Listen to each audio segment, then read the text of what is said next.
കേരള രാഷ്ട്രീയം മാറിമറിയുകയാണ്. ദേശീയ രാഷ്ട്രീയത്തിൻ്റെ അലയൊലികൾ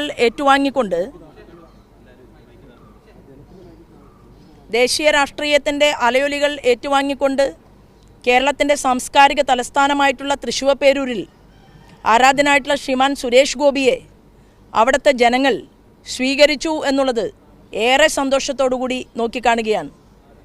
അതുപോലെ തന്നെ തിരുവനന്തപുരം പാർലമെൻറ്റ് മണ്ഡലം, ആറ്റിങ്ങൽ പാർലമെൻറ്റ് മണ്ഡലം, ഇവിടെ ആലപ്പുഴയിലും വലിയ മുന്നേറ്റം ഭാരതീയ ജനതാ പാർട്ടിക്ക് വിവിധ നിയോജക മണ്ഡലങ്ങളിൽ ഉണ്ടായിട്ടുണ്ട് എന്നുള്ളത് ഭാരതീയ ജനതാ പാർട്ടിയുടെ അടുത്ത തെരഞ്ഞെടുപ്പ് രാഷ്ട്രീയത്തിൻ്റെ സൂചികയായിട്ട് ഞാൻ നോക്കിക്കാണുകയാണ്.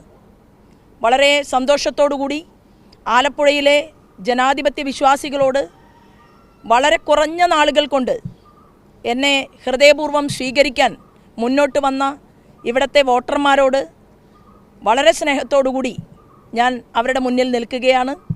കഴിഞ്ഞ തവണ ഭാരതീയ ജനതാ പാർട്ടിക്കുണ്ടായിരുന്ന 17% വരുന്ന വോട്ട് വിഹിതത്തെ ഏതാണ്ട് 28% ഉയർത്തി അവരുടെ സ്നേഹവും അവരുടെ വിശ്വാസവും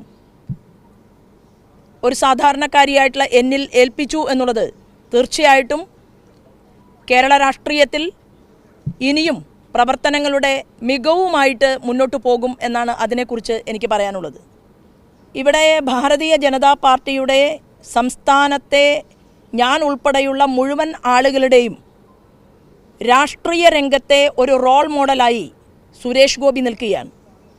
അതിൻ്റെ ഏറ്റവും പ്രധാനപ്പെട്ട ഒരു കാരണം എന്ന് പറയുന്നത് ഒരു അസംബ്ലിയിൽ തോൽവി സംഭവിച്ചു, പാർലമെൻറ്റിൽ തോൽവി സംഭവിച്ചു തൃശ്ശൂരിൽ.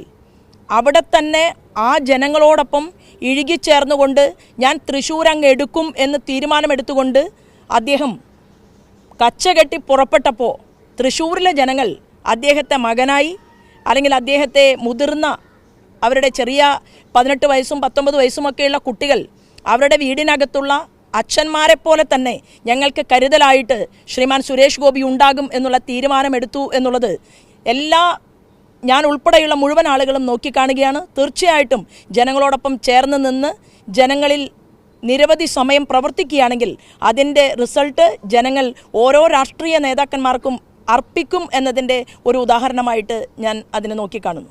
അല്ല, ഇതിൽ 1ാം റാങ്ക് കിട്ടിയത് എനിക്കാണെന്ന് തന്നെയാണ് ഞാനിപ്പോഴും വിശ്വസിക്കുന്നത്. താത്വികമായിട്ട് നിങ്ങൾ അവലോകനം ചെയ്യുന്ന സമയത്ത് ഇവിടെ തെരഞ്ഞെടുപ്പിൽ കഴിഞ്ഞ തവണ 44% വോട്ടുണ്ടായിരുന്ന UDFന് അതൊരു 48 49% ഉയർത്താൻ പറ്റിയില്ലല്ലോ. എന്നാൽ 17% നിന്ന് 28% അപ്പുറത്തേക്ക് ഉയർത്തുമ്പോൾ ഓട്ടത്തിൽ നമ്മൾ വീണു എന്ന് വേണമെങ്കിൽ വാദത്തിൽ അംഗീകരിക്കാമെന്നുള്ളതല്ലാതെ യഥാർത്ഥ വിജയം എന്ന് പറയുന്നത് ഭാരതീയ ജനതാ പാർട്ടിയുടെ ബൂത്ത് തലത്തിൽ പ്രവർത്തിക്കുന്ന പ്രവർത്തകന്മാർക്കും ഇവിടുത്തെ ജനങ്ങൾക്കുമാണ്. അവർ മറ്റൊരു ദിശയിലേക്ക് ചിന്തിക്കുന്നു എന്നതിൻ്റെ സൂചകമാണ് ആലപ്പുഴയുടെ വിജയം. അത് 1ാം റാങ്കായിട്ട് തന്നെയാണ് നിൽക്കുന്നത്. 2 അസംബ്ലി മണ്ഡലങ്ങളിൽ ഭാരതീയ ജനതാ പാർട്ടി വളരെ കുറഞ്ഞ വോട്ടിനാണ് 2ാം സ്ഥാനത്ത് നിൽക്കുന്നത്. അപ്പോൾ വലിയൊരു മൂവ്മെൻറ്റ് ആലപ്പുഴയിൽ ഉണ്ടാകും. ഇവിടെ വരാൻ പോകുന്ന പഞ്ചായത്ത് തെരഞ്ഞെടുപ്പിലും മുനിസിപ്പൽ തെരഞ്ഞെടുപ്പിലും എല്ലാം തന്നെ ഞങ്ങൾ വളരെ നല്ല രീതിയിലുള്ള ഒരു പ്രവർത്തനവുമായിട്ട്, അസംബ്ലി തെരഞ്ഞെടുപ്പിലുമൊക്കെ പ്രവർത്തനവുമായിട്ട് ആലപ്പുഴയിൽ മുന്നോട്ട് പോകും.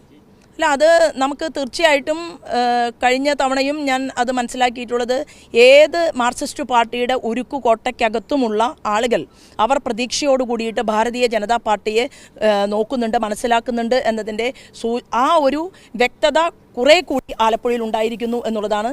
മാർക്സിസ്റ്റ് പാർട്ടിക്ക് അത്രയും അപ്രമാദിത്വമുള്ള, അവരുടെ എത്രയോ സമര ഭൂമികൾ നിലനിൽക്കുന്ന പ്രദേശത്ത് പോലും BJPക്ക് വലിയ മുന്നേറ്റമുണ്ടായി എന്നുള്ളത് തീർച്ചയായിട്ടും അത് ജനങ്ങളുടെ മുന്നിൽ വെച്ച വാക്കുകൾ പ്രാവർത്തികമാക്കാൻ സാധിക്കാതെ ഞാൻ തെരഞ്ഞെടുപ്പിന് ഇടയിൽ കണ്ടതാണ്.